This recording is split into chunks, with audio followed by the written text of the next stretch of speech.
What's up, YouTube? Welcome to another exciting personal finance video where I'm talking about things like investing, paying off debt, gold, silver, all that good stuff. If you guys are into that stuff, please like the video, subscribe to the channel, check out my website and the link below, My Road to Wealth and Freedom. Quick disclaimer, I'm not a financial advisor, so please consult with one before making any financial decisions or pursuing any of the strategies I discuss on this YouTube channel.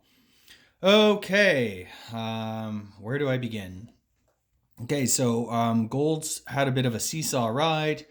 Wednesday, the Fed came out and announced plans to taper, which weren't really plans at all. And they increased the overnight operations by, I don't know, they doubled it, I think, to 160 billion, 120 billion, something like that. So basically more of the same. Gold sold off, of course. The market believes the whole taper story. And if you're watching this video, then you're probably thinking the same as me. They're not going to be tapering anytime soon, or they'll just same program, different name, that type of thing. What I mentioned in my last video, though, I'm super excited. Made the lump sum payment on the mortgage. It's not exciting in that, you know, I'm paying off a 3.25% mortgage. However, the peace of mind is definitely worth it. As I said before, I'm not really sure how, the future is going to play out. Everything is quite uncertain. We could experience bouts of deflation and inflation, and it's really going to be a mixed bag. I think it's not going to be a straight line from here to wherever this thing is going. And I don't want to be taken for a ride. I want to be in a position of financial strength, as I keep saying over and over again. I'm paying off, getting out of debt completely 100%. Now, the lump sum payment was made. I increased my weekly payments by as much as I possibly could. And the end result is that today we owe just under $38,000 on our home, and it looks like it will be paid off by July. I've done all I can. They won't let me put any more money down. And interestingly enough, I was listening to a podcast about, who was it? I forget the guy's name. But anyway, and he was talking about his first mortgage in the early 80s. He was in at 17%. That was the interest rate, 17%. And he was not allowed to make a prepayment on that mortgage for several, I don't know, 5 years, several years anyway. So that's just the kind of tricks and shenanigans banks play. I know we have record low interest rates, and so many people who are way smarter than me say I'm an idiot for paying off my mortgage. But the fact of the matter is, life is fundamentally uncertain. There's no guarantees in life. I don't want to be saddled with a 25, 30-year debt when a future that road is so uncertain. Maybe I'll have my job till the day I retire, and I'll get raises and make good money, and everything will just be fine and dandy. I mean, that's fine, but you only really know that stuff at the end of that journey. Everything up front as you're beginning that journey or midway through that journey, everything's uncertain, and you really don't know. Last year, so many people lost their jobs. I didn't. I was fortunate. My wife didn't. But, it got me thinking that, what if I had? What if governments couldn't come and rescue the economy? Like something that could potentially happen in the next big crash or whatever. There are situations where, if you can't make your payments, you lose your home. This is all of the stuff that we've seen the past year and a half is really unusual and extraordinary. The moratorium on rents, payments and rental evictions, on mortgage holidays and all this stuff.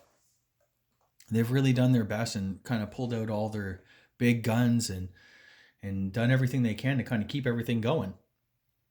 But if this were anything like 08, 09, and they didn't enact those type of policies, then you would see for sale signs as far as the eye can see, and we would probably be facing, reaping the whirlwind, I guess, financially speaking.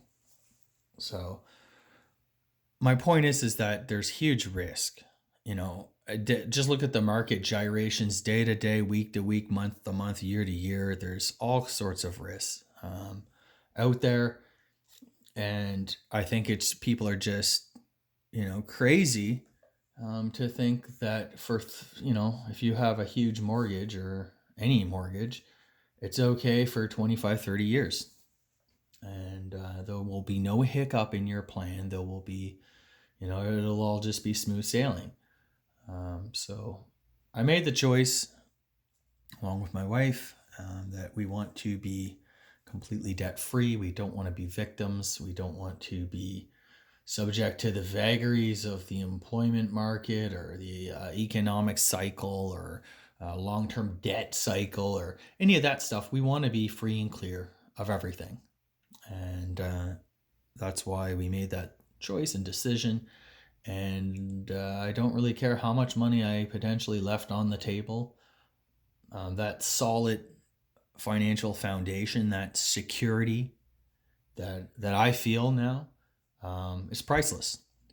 And no matter what, we're always going to be in a position where we own our own home, and we're not gambling on things. We're not taking too many risks.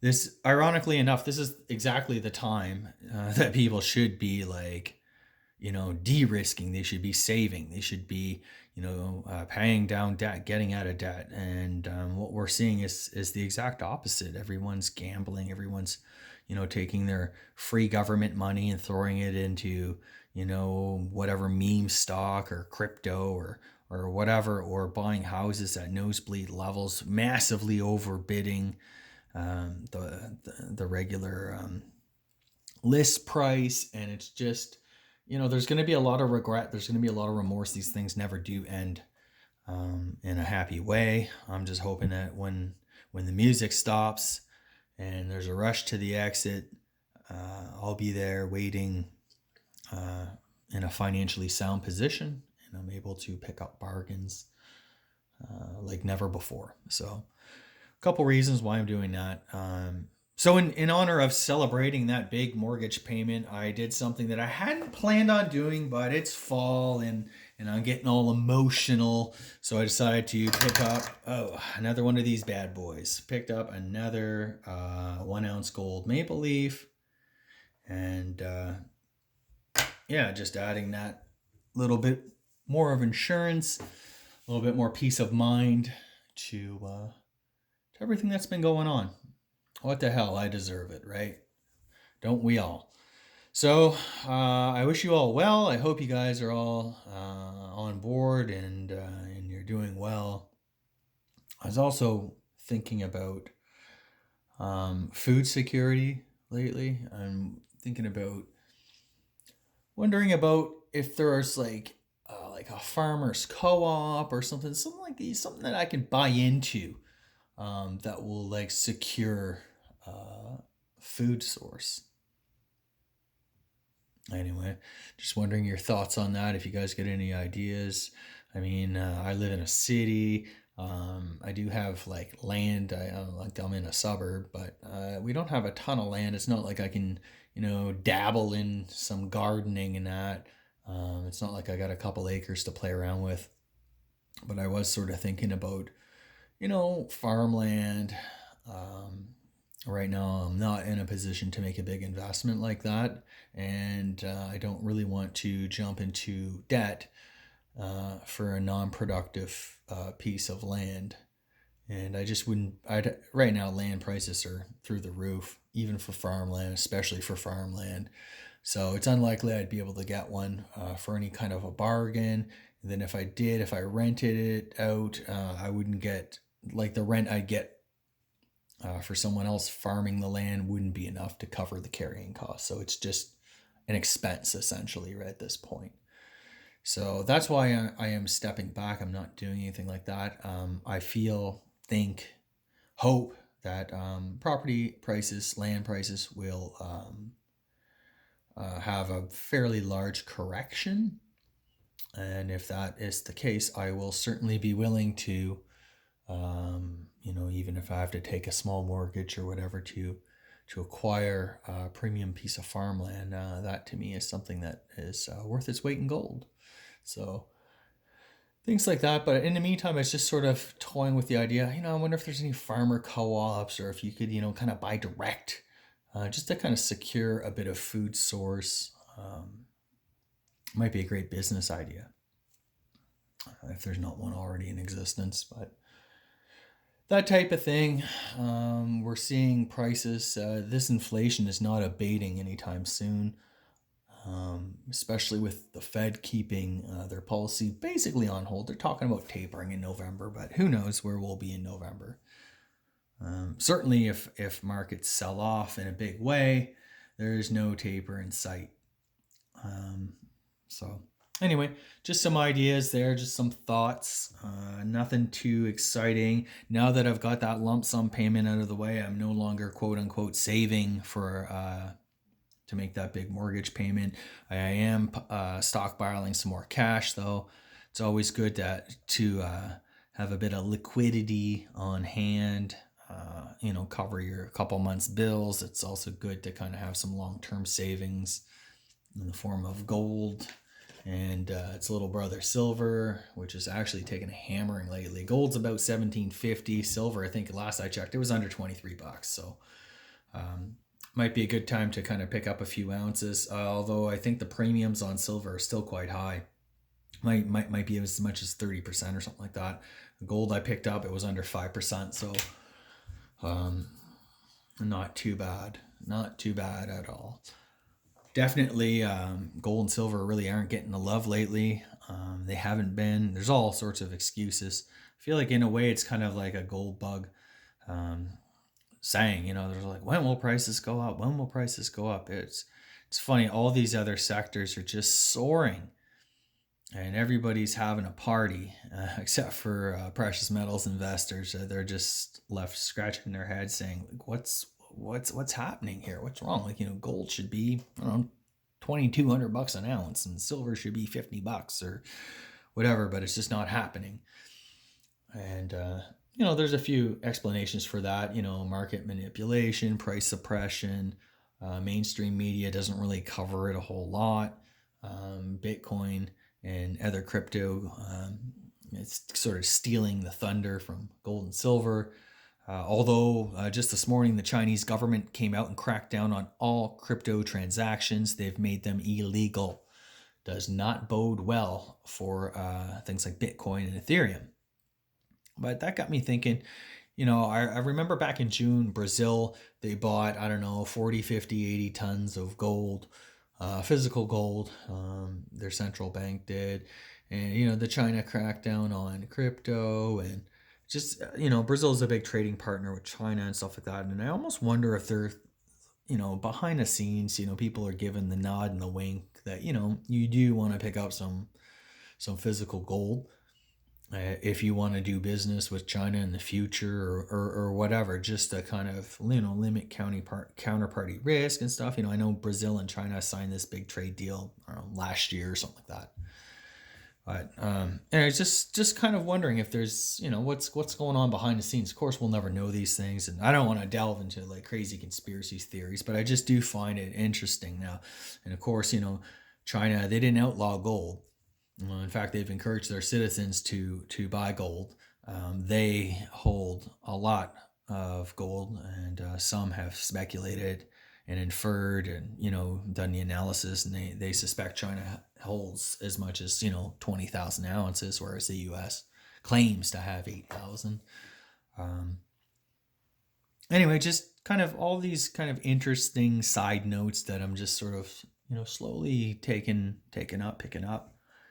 And I'm just sort of wondering, in the West, we don't have a whole lot of gold.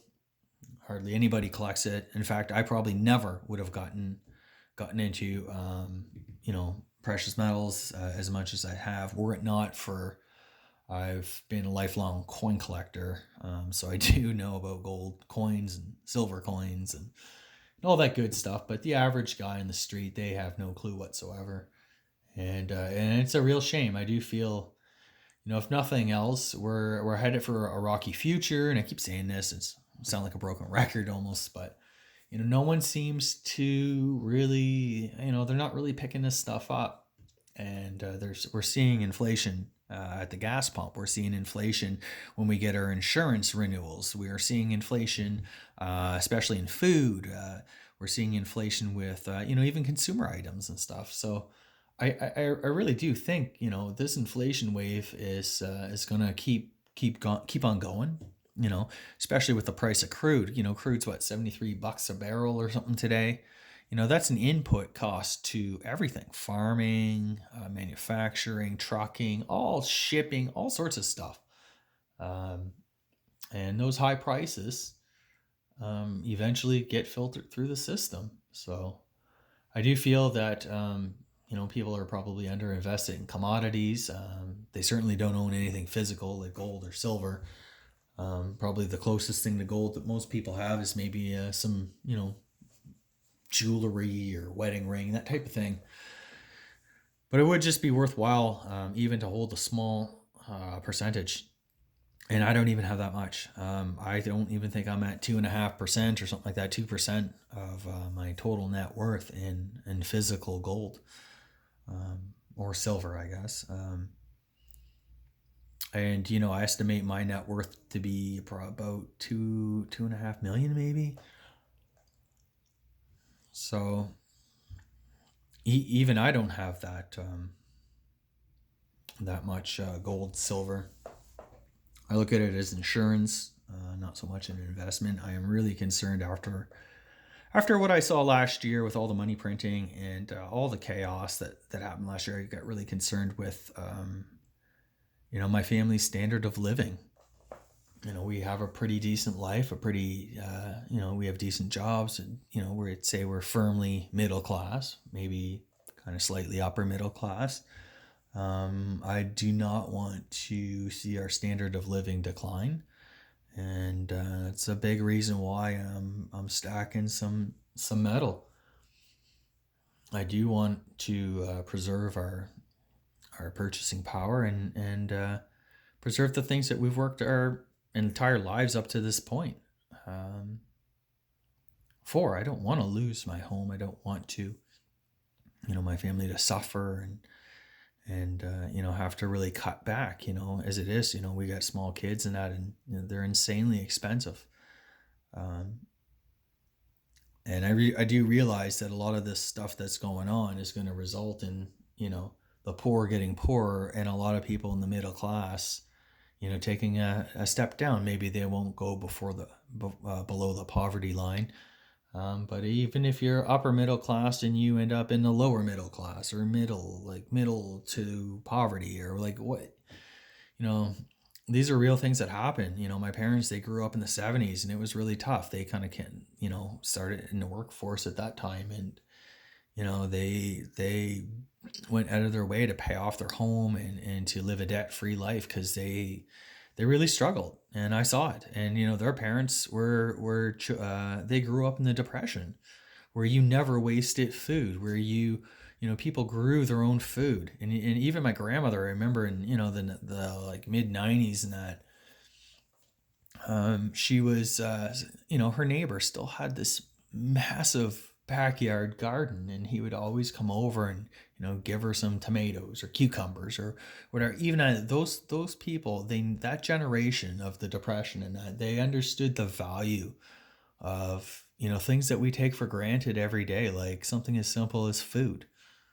Going back to what I was saying, I want to kind of see if there's some sort of farmer co-op or whatever where you can secure food, basically. And I think that's we, as a society, we've really moved away from that stuff. And I think people don't really realize the value of things anymore, because everything has just become so distorted. I was just thinking to myself, food food just doesn't instantly appear on our plates every day. that needs to be grown, and it takes a lot. It takes a season to grow, vegetables or fruit or something like that. It takes time, it takes effort, it takes labor and work to produce those things. And yet for the past, I don't know, 40, 50 years, farming has been kind of, a crap place to be. More farmers go bankrupt. They've had a hard time. Back in the 80s they had that farm aid thing, and that's kind of never really gone away. But I do feel that people, I would hope anyways, that they're starting to wake up at the value of, locally produced, locally grown fruit and veggies, food anyway. So anyways, those are my thoughts for this beautiful Friday, September 24th, 2021. Let me know your thoughts in the comments. Take care, guys.